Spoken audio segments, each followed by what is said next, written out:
We are now going to generate a work order.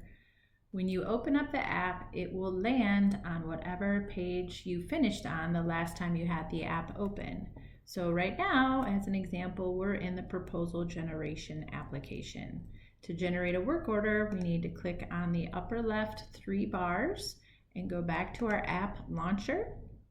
That will put us back to the available applications where we will want to select the work order app.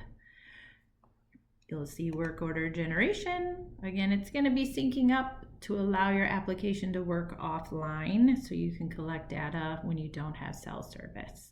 So each time you change things over, it'll have a syncing period.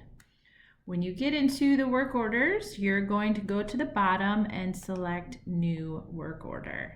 You want to enter your street address for the property that you have the signed contract for. We're going to select the demo property.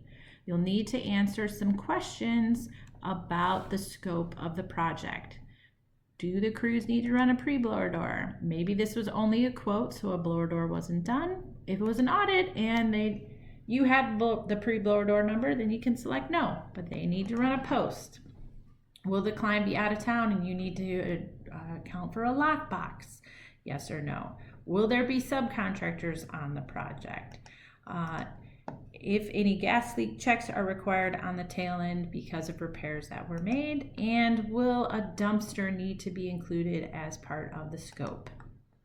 Where will that dumpster need to be parked? Right side of drive.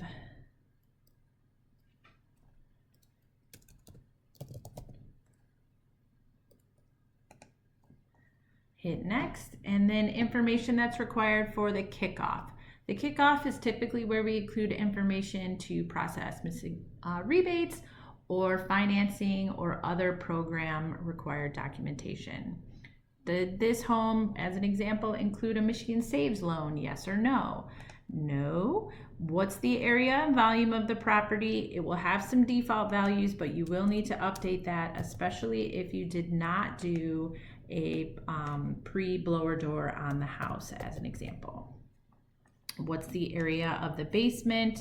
This could be specific information needed for, again, some rebate documentation. What target do we want to hit for our air leakage reduction? Did we upgrade all of the following in that home?